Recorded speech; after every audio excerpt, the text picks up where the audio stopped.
everyone. I'm Karen Pat to report our topic.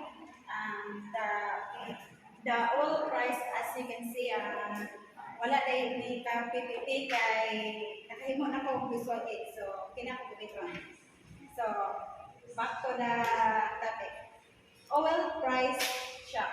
In 1970s, many Americans realized that the U.S. economy was not independent from rest of the world. So, na-realize sa mga Amerikano no, na dili sila exempted sa oil, so sa mga gasoline, petroleum, like that. So, na-realize nila na appeal sila kung mag-crisis about sa oil, appeal sila. So, but in 1973 and 1979, both led to recession and inflation. So, ano mga panahon na nag-isod sila na nag-atubang ka sa kalisod sa pagbuha sa oil sa atong stock market.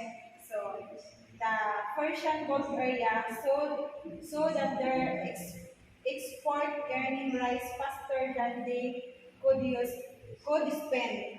So, ang Middle East nga gikanan sa mga oil, the Persian Gulf area so their export earning rise faster than they could spend. So, wala sila ka-explain nga ang ilahang mga product nga like oil na kusog ka ay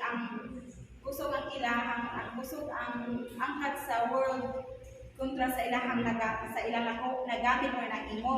Then US dollar dominated and found their way into the global financial system. So hingkusog ang dollar kayo ani mga panahon na tungod sa kahinay sa oil. And petrodollars were deposited in the major banks of US and Europe. Bank now plus with new deposits and find new borrowers in the order to retain the solvent. So ang mga bangko nga kanong gihulugan nila sa pag-deposit sa mga oil or nga big time to sila dayon mangita sila og mga company or mga establishment or mga gusto mo balo sa kwarta para mudako yung ilang kwarta para manod nila ang kanang or maabot na ang butas sa dili na maglisod sa kuan, dili na siya mubagsak ang ekonomiya. And many oil importer developing countries had a great need for the resources in the order to finance and now higher cost of oil and also actively development balloon program that outspend the oil earning deep balloon. So ang mga mahimuay oil mangita sila og mga development nga country nga ilahang libiran kay para muhay ilahang cost sa ilahang mga products dayon muning hinungdan nga ang mga country nga development kanang nag-rising pa nga country is mabaon sila. Now the second topic is the international debt crisis. Two events in the US pre-70 crisis. So duha ka event sa kuano sa national or sa US na nag-crisis sila. Una, ang gibuhat ni Paul Volcker is a chairman of the Federal Reserve System. Ang iyang ipag-implemented para mo samot og kaubos or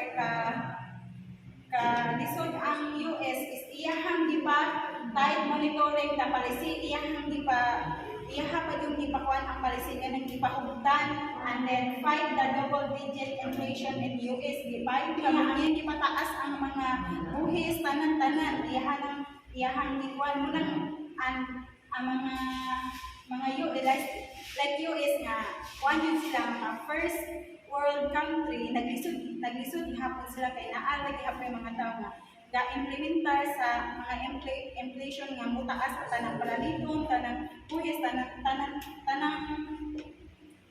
nga gamit no dayon ang reduce po ang iyahang reduce the money supply resulted into increase the interest rate and increase the interest payment in the developing country o mo ni ang mga developing country like kanang mga developing countries sa anong panahon like Mexico, Brazil, naglisod sila kay itaas ang rate sa dollars.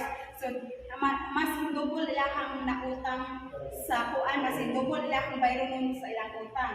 And the second one event is President Ronald Reagan instituted a supply-side economy policy flagging as a U.S. economy into the sense and Great Depression. So, ano mga panahon na siya presidente in worst ilang economy o na naabot yun sa na-depress ang ilahang country tungod sa kataas sa mga inflation rate o taas ang bayron sa mga buhis.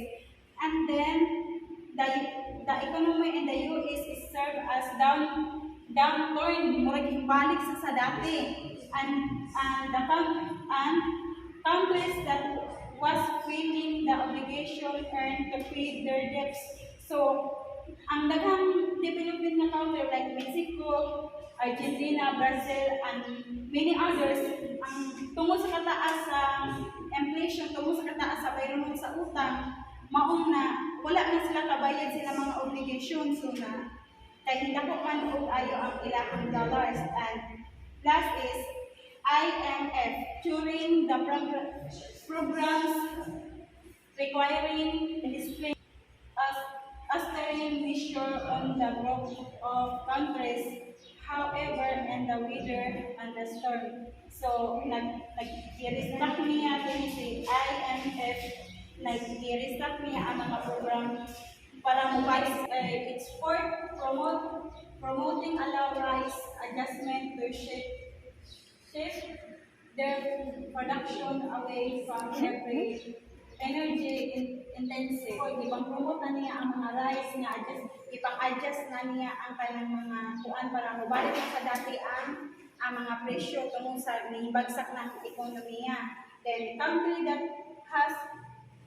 has followed and for some is stagnated. So, mga countries, follow na sila sa mga policy din, mga bagong implement kuan nila, ipang substitution nga policy. Dayon, in 1980, the lost decade in Latin. So, ano mga panahon na ang mga Latin American, ang kanang murag nawala sila murag na downfall din sila na kuan yun sa tungo sa kataas sa dollars. And then, kana po mga Asia Tiger as sila hinukuan ng mga panahon na sila yung rice, sila as Asia, gitawag sila na Asia Tiger of Korea, Hong Kong, Taiwan, and Singapore as a model. Sila yung model ang mga panahon na sila yung iswag kung lost decade siya sa mga Latin America, sila yung iswag, sila yung sakaan ng mga panahon na. Then, niabot sa punto nga ang Mexico, in-open siya siya example sa opening up their economy to the global economy, who joined the US, Canada in 1994 of trade agreement. So, para makabawi sila, si Mexico, join siya sa global economy para mutaas ang ilahang inflation. Dayon, ang industrial nation no longer were viewed as a new colonial exploiter, but as a market for the developing country goods.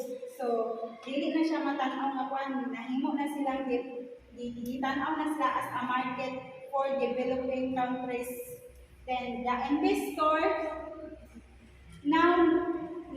would now purchase equities from a variety of the newly formed stock market.